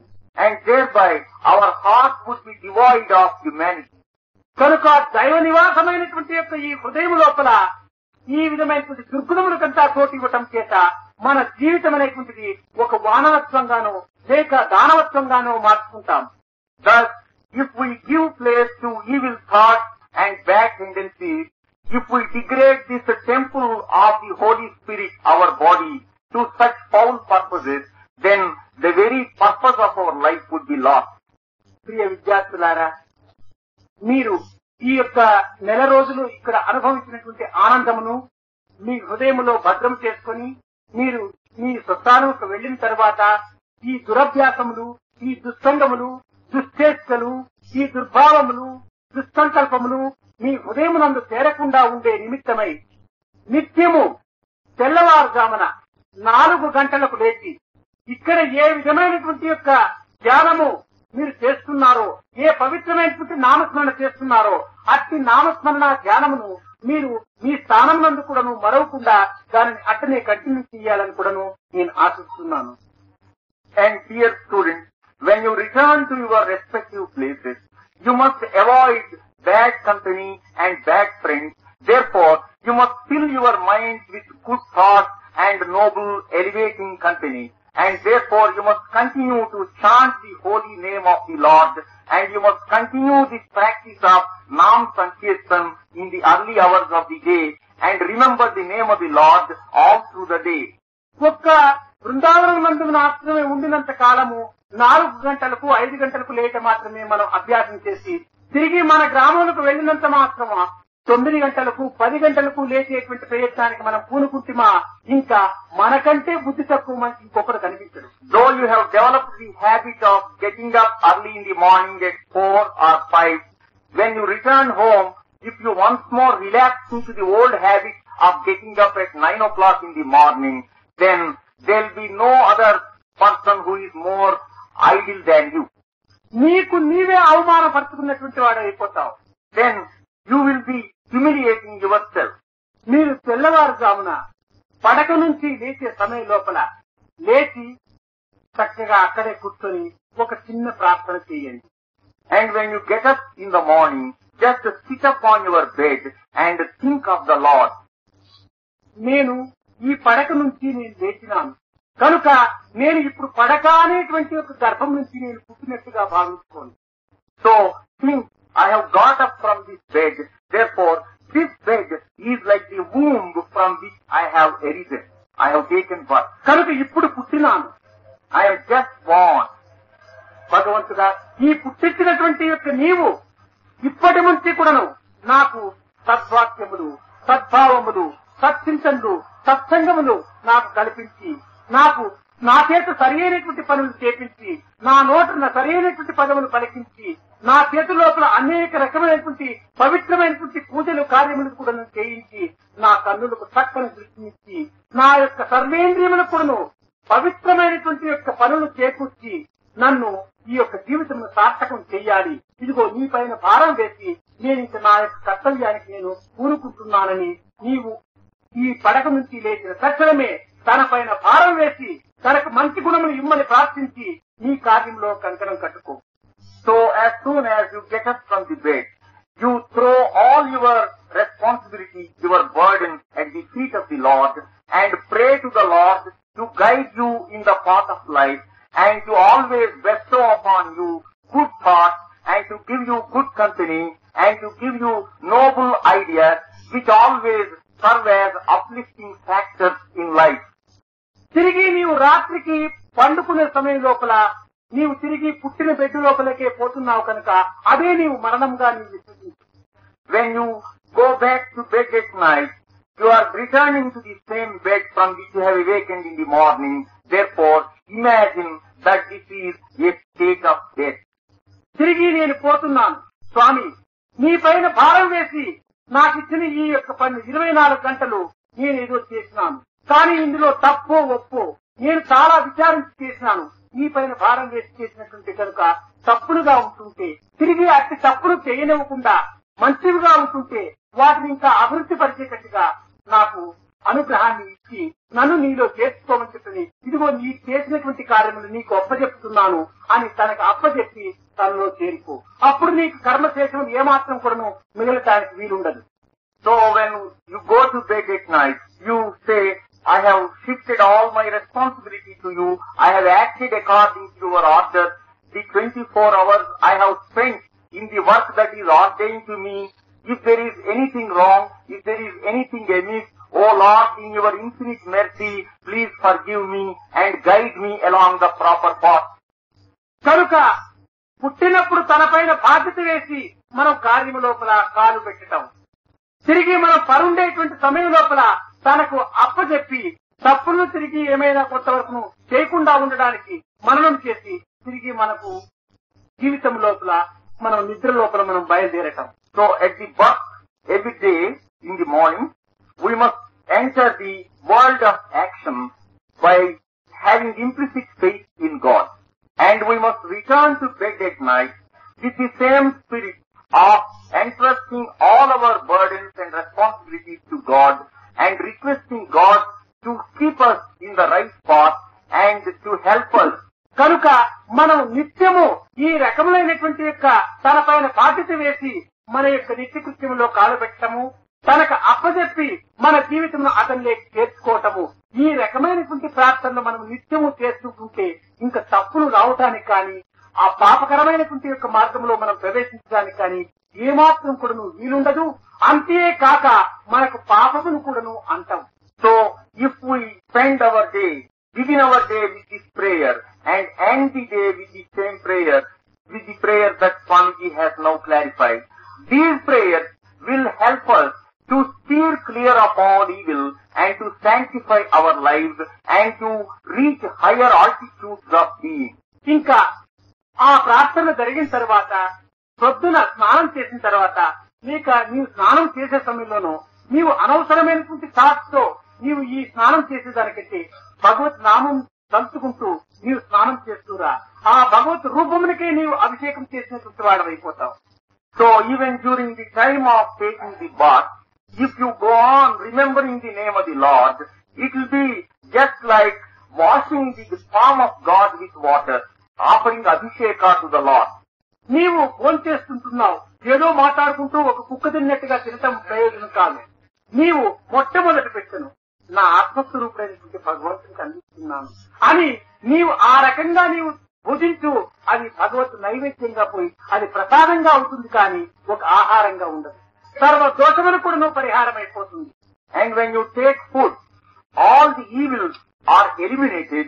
If we offer the first morsel of food to the Holy Lord, I am offering this as the holy Naivedya. And then if you begin to eat, it becomes the prasad of the Lord. It is not mere ahara, but it is the sacred gift that is bestowed upon man by the Lord. ప్రసాదము దోషరహితమైనటువంటి అమృత స్వరూపం అన్నారు. And prasada is the very embodiment of elixir or amrita. దీనికి గీతలో చెప్పినట్టు పాత్ర శుద్ధి, పాక శుద్ధి, పదార్థ శుద్ధి, ఈ మూడు శుద్ధులను మనం చూసుకోవటం అనేటువంటిది సాధ్యము కాదు. కనుక ఎక్కడి నుంచి వచ్చింది, ఎవరు తెచ్చారు, తెచ్చిన వాడు మంచివాడా, అమ్మిన వాడు మంచివాడా, నేను వండిన వాడు మంచివాడా, ఇవన్నీ చూసుకోవాలంటే మానవత్వానికి సాధ్యం కాదు. కనుక ఎవరైనా వండుకొని, ఏ పాత్రలోనైనా వండుకొని, ఏ షాపు నుంచినైనా తీసుకురాని తన ముందు పెట్టినప్పుడు భగవత్ అర్పితం చేసి నువ్వు పూజించు, సర్వ దోషములు కూడా నువ్వు పరిహారం అయిపోతాయి. And it may not be possible nowadays to insist upon patra shuddhi, that is, the vessel must be pure, and the man who prepares the food must be pure, and the material with which the food is prepared must be pure. And it may not be possible to insist upon these things nowadays. However impure the food may be, if it is offered, if the first morsel that we take is offered to the Lord, it gets utterly sanctified, it becomes quite pure. మీరు మీ గ్రామంకు వెళ్లిన తర్వాత అక్కడ సత్యసాయి సేవాదళంలో, సత్యసాయి సంఘంలో ఉంటుంటాయి. అందులో కూడా నువ్వు చేరుకొని ఈ సేవాదళం ద్వారా కూడాను ఈ సేవను కూడాను మీరు సద్వినియోగం చేసుకోవడానికి తగినటువంటి ప్రయత్నాలు కూడా చేయండి. When you return to your places, there you may be having Satyasai Sevadal and Satyasai Seva Samitis. You join those organizations and try to take active part in them. చేతనైనంత వరకు కూడాను దీనులకు సహాయంగాను, కష్టపడేటువంటి వారికి ఏదో వారికి తగినటువంటి యొక్క ఆదర్శంగాను మీరు కొంతవరకు వెలగి వారికి తగినటువంటి యొక్క ఉపకారం చేయడానికి కూడాను మీ చిత్తంలో అంగీకరించాలి. Always try to help those who are in distress and trouble, those who are suffering and those who are poor. ఒక చిన్న ఉదాహరణము, A little instance. మాణిక్యవాచకర్ అని తమిళనాడు లోపల చాలా పవిత్రమైనటువంటి యొక్క కవి, మహనీయుడు కూడాను. There lived in Tamil Nadu a poet and a holy man named Manikyavajikar. అతను నిరంతరము కూడాను వీధి వాకిల లోపల కూర్చొని, ఒక వీధి అరుగు పైన కూర్చొని ఏదో భగవంతుని యొక్క వాక్యములను చక్కగా గానం చేస్తుండేటువంటిది. ఆ గానము లోపల కూడాను చక్కని పదములు వచ్చేటువంటిది. మాణిక్యం వంటి పదములు వచ్చడం వల్లనే అతనికి మాణిక్యవాచికార్ అని పేరు పెట్టారు. He used to sit on a payal in front of the house and used to chant the name of the Lord in beautiful words, words which are like the shining gems. Manikya means gem. Manikya Vachaka, words which are pure and resplendent as gems. Therefore, he is given the name Manikya అతను Vachaka. ఒక పవిత్రమైనటువంటి యొక్క ఆదర్శాన్ని సేవ కింద ప్రజలకు అందిస్తూ వచ్చాడు. And he gave the message of one way of service to mankind. అతను తిరిగి తిరిగి పెద్ద వర్షం కురుస్తుండగా ఒక వసారాలో వెళ్లి ఎవ్వరూ లేనిటువంటి ప్రదేశంలో చిన్న స్థలంగా ఉంటుంటే అక్కడికి వెళ్లి పండుకున్నాడు పాపం. One day it was raining heavily and Manikya Vachakar sought shelter from the rain in a little veranda. ఇంత లోపలనే ఎవరో ఒకరు వచ్చారు. అయ్యా, వర్షం ఎక్కువగా కురుస్తున్నది, నాకేమైనా చోటు ఉందా అన్నాడు. And another man came and said, can you allow me to take shelter here? తప్పక స్థానం ఉందిరా నాయన అని లోపలికి పిలిచాడు. Manikya Vachakar said, yes, there is room, my brother, come on. అతను పండుకోవడానికి తగినంత స్థానం మాత్రమే ఉంటుంది. Though the space was just enough for one man, Manikya Vachakar, still he accepted to help the other man also. నాయన, ఇంతవరకు నేను పండుకోవడానికి తగినటువంటి స్థానం ఉంటున్నది, నీ వచ్చావు కాబట్టి ఇద్దరు కూర్చుందాం రా, స్థలం సరిపోతుంది అన్నారు. Till now, the space was enough to stretch myself. Now, I want to give you also shelter, let us both sit up. ఇంత లోపల మరొకడు వచ్చాడు. And another man came. ఏమయ్యా, ఇక్కడ ఏమైనా స్థానం ఉంటుందా, తలదాచుకోవడానికి వర్షం కురుస్తుందా అని ప్రార్థించాడు. And he requested, can you give me shelter? Is there any room here? తప్పక ఉందిరా నాయన అని అతన్ని పిలిచాడు. And Manikya Vachakar said, yes, come in. ఇంతవరకు మేము కూర్చోవడానికి స్థలం ఉంటుండాలి, నీవు కూడా వస్తే ముగ్గురు నిల్చుకుందాం రా అంటే సరిపోతుంది అన్నాడు. Till now, we had space to sit. Both of us had space enough to sit. Now that we are three, let us all stand up. కనుక ఇట్టి ఉపకారం ఎంత పవిత్రమైనదిగా మనకు పోలిస్తుంటుందా చూడండి. అయ్యా, నేను పండుకోవటానికి స్థలం ఉంది, మీరు ఎవరు రావటానికి లేదు, పోండి చెప్పానంటే వారికి ఎంత అపకారమైంది. నాయన, నేను పండుకున్నాను, ఇద్దరు ఉన్నారు కాబట్టి కూర్చుందాం రండి, ముగ్గురు వచ్చాం కాబట్టి నిల్చుకుందాం రండి. ఈ రకమైనటువంటి త్యాగంను బోధిస్తూ వచ్చాడు Manikkavachakar. And Manikya taught this principle of accommodation and helping the other man. He did not say, get away, there is no space, there is space only for myself to stretch. When two people came, there was space enough to sit. When three people came, there was space enough to stand. మనం ఎక్కడికైనా వెళుతున్నప్పుడు ఇంత ఆహారమే నీకు కావలసినటువంటి 3 పిటికళ్ళు ఆహారం నీ దగ్గర ఉంటుంటే ఎవరైనా వచ్చినప్పుడు, అయ్యా, ఈ 3 నేను తినటం బదులు నీవు ఒకటిన్నారా నేను ఒకటిన్నర తిందాం రండి అని వాళ్ళకి ఈ రకమైనటువంటి యొక్క త్యాగం లోపల యువకులు ముందంజ వెయ్యాలి. Suppose you are having 3 morsels of food and you are traveling. You find another man who is in need of food. You must cultivate the spirit of sacrifice and you must part with one morsel, with one handful of food with the other man.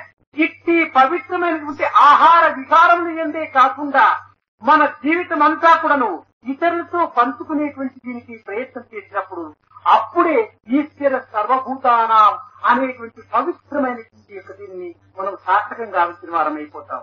నోటితో ఈశ్వర సర్వభూతానాం అనుకుంటూ మన క్రియలోపల మాత్రము సర్వభూతానాం అనేటువంటి లేకపోతే ఇది ఏమాత్రం కూడాను మనము శ్రవణం చేసినందుకు కానీ ఉచ్చరించినందుకు కానీ ఇది పవిత్రం కానేరు. Not only in the matter of food, in all other matters, we must cultivate this attitude of sharing with others all the good things of life that we have. And only then we shall be able to put into practice that great principle, Ishvara Sarva Bhutanam, finding Ishvara within every creature. There is no use of simply proclaiming that principle without practicing it in daily life. మీరందరూ కూడాను స్వామి అంటే అతి ప్రేమ. స్వామిని ఆరాధన చేసుకోవటము, స్వామిని ప్రేమించుకోవటము ప్రధానమైనటువంటిది కాదు. దానితో పాటు ఒకవైపున స్వామిని పూజించడము, మరొక వైపున స్వామి ఆజ్ఞను పూర్తి పెట్టడంలో ప్రయత్నం చేస్తే అది మన యొక్క జీవితానికి పూర్తి అంధత్వాన్ని అందిస్తుంది. ఏ విధంగా మనం గౌరవంగా మనం పూజిస్తూ ప్రేమిస్తూ ఉంటున్నామో వాటి పదములు కూడాను మనం అంత విశ్వాసంతో ఆచరణలో పెట్టడానికి కూడాను పూనుకోవాలి. All of you have great love for Swami. All of you adore Swami. But there is no use if you ignore the teachings of Swami without implementing them. It will be of no use at all. మీరు పూజించకపోయినప్పటికీ పర్వాలేదు, ప్రేమించకపోయినప్పటికీ పర్వాలేదు, మాటలను విశ్వసించి ఆచరణలో పెట్టడానికి పూనుకోండి. తప్పక స్వామి మీ వెంటనే ఉంటుంటారు. You may not love, you may not adore, but if you believe in the truth of the word, if you try to enforce it in daily life, that is enough, and Swami's grace will always be with you. It will be always along with you in the path of life. ఒకవైపున స్మరించుకుంటూ దానిని ఉపయోగపెట్టుకోకుండా పోయినప్పుడు మనకి ఏమీ ఫలితం ఉంటుండదు. మనకు ఏదో 103 temperature వచ్చినప్పుడు పెన్సిల్ ఇంజెక్షన్ అనుకుంటే మన టెంపరేచర్ తగ్గదు. నీవు పెన్సిల్ ఇంజెక్షన్ అని చెప్పి నీవు స్మరించకుండా పోయినా పర్వాలేదు, పెన్సిల్ ఇంజెక్షన్ తీసుకో, జ్వరం తగ్గిపోతుంది. It is of no use if you simply utter the name, but if you do not follow and implement the good things, it is of no use. It is just like uttering the name of penicillin when you are running high temperature. Only when the injection is given into the body, then the temperature can be brought down. కనుక మొట్టమొదటి దానిని తీసుకో, అప్పుడు తగ్గిపోతుంది. First take it into your system, let it be injected into your system, then the fever subsides. నీకు ఆకలి అవుతున్నప్పుడు potato chapati అంటే నీ యొక్క పొట్ట నిండదు. ముందు పొటాటో చపాతి అనకపోయినా పర్వాలేదు, కన్ను మూసుకునైనా తినేసే, పొట్ట నిండుతుంది. When you are hungry, your hunger cannot be satisfied if you simply utter the name of potato and chapati. Even if you do not utter the name, if you take potato and chapati, your hunger can be satisfied. కనుక మనము చేయడానికి ప్రయత్నం చేయాలి కానీ వినడానికి ప్రయత్నం చేసుకోవడం ప్రయోజనం ఉండదు. It is of no use if you simply listen and listen, but it will be more fruitful if you practice what you listen to. ఈ నెల దినమును కూడాను మీరు విన్నటువంటి విషయాలంతా కూడాను మీరు అప్పుడప్పుడు మననం చేసుకొని దాన్ని తగినటువంటి రీతిగా నేను ప్రాక్టికల్స్ లో పెడుతున్నానా లేదా, నేను అభ్యాసంలో దీన్ని అనుభవిస్తున్నానా లేదా అని మధ్య మధ్యలో మీరు మననం చేసుకుంటూ పెట్టకుండా పోయినా తిరిగి దాన్ని పెట్టడానికి ప్రయత్నపూర్వకంగా మీరు ముందంజ వేయడానికి చూసుకోవాలి. And you must try to review and remember the lectures and discourses that you have listened to during this month and try to put it into practice. And then you must now and then discriminate and judge within yourself. How far have I succeeded in implementing those words and how far have I failed? And thus you must try to set right. మీరు ఇక్కడ నుంచి ఇంటికి వెళ్లి చేరే లోపలనే మొట్టమొదట మీ తల్లిదండ్రులకి మీలోని మార్పును చూపించాలి. And your parents must be able to recognize the transformation that has come about you as soon as you reach home. కనుక మొట్టమొదట మీ ఇంటిలో అందరికీ ఆనందాన్ని ఇచ్చి తదుపరి మీ గ్రామంకంతా ఈ ఆనందాన్ని పంచడానికి మీరు పూనుకొని మీ జన్మను ఒకవైపున సార్థకం చేసుకుని భారతీయ సంస్కృతిని తిరిగి మీరు ఉద్ధరించడానికి తగినటువంటి యొక్క శ్రద్ధాభక్తులు మీరు కలిగి ఉండాలని ఆశీర్వదిస్తూ నా ప్రసంగాన్ని విరమిస్తున్నాను. So when you return home, you must try to give evidence of the change that has come about you, and you must try to make your people happy, and you must uphold the great culture of India, and you must fulfill your lives, and you may see that they are blessed.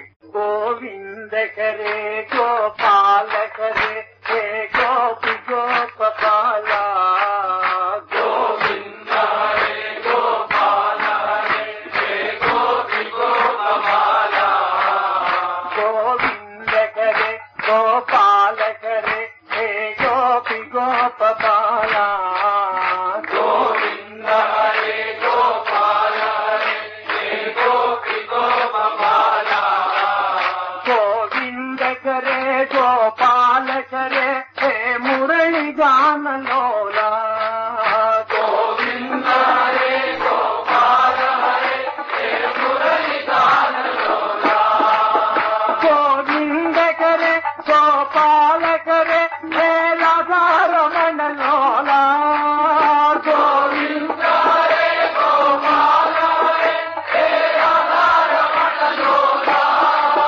Govinda కరే గోపాల కరే హే నంద గోపబాల గోవింద హరే గోపాల హరే హే నంద గోపబాల గోవింద కరే గోపాల కరే హే నంద గోపబాల గోవింద హరే గోపాల హరే హే నంద గోపబాల గోవింద కరే గోపాల కరే హే గోపి గోపబాల గోవింద హరే గోపాల హరే హే గోపి గోపబాల గోవింద కరే గోపాల కరే హే మురళి గానలోలా గోవింద హరే గోపాల హరే హే మురళి గానలోలా గోవింద కరే గోపాల కరే హే రాధారమణ లోలా గోవింద హరే గోపాల హరే హే రాధారమణ లోలా గోవింద కరే గోపాల కరే హే నంద గోపబాల గోవింద హరే గోపాల హరే హే నంద గోపబాల వాహిగురు శ్రీ బోలో వాహిగురు వాహిగురు శ్రీ బోలో వాహిగురు వాహిగురు శ్రీ బోలో వాహిగురు వాహిగురు శ్రీ బోలో సత్యనామ సత్యనామ సత్యనామ శ్రీ బోల్ సత్యనామ సత్యనామ సత్యనామ శ్రీ బోలో సత్యనామ సత్యనామ సత్యనామ శ్రీ బోల్ సత్యనామ సత్యనామ సత్యనామ శ్రీ బోలో నిత్య నిత్య జపియే तेरे नाम की बोलो नित्य नित्य జపిరే జయ నామ శ్రీ बोल नित्य नित्य जपिए तेरे नाम की बोलो జపిరే జయ నామ శ్రీ బోలో सत्यनाम सत्यनाम सत्यनाम की बोलो సత్యనామ సత్యనామ సత్యనామ శ్రీ బోలో राम राम राम राम राम राम की बोलो రామ రామ రామ రామ శ్రీ బోలో बोलो राम राम राम राम राम राम की बोलो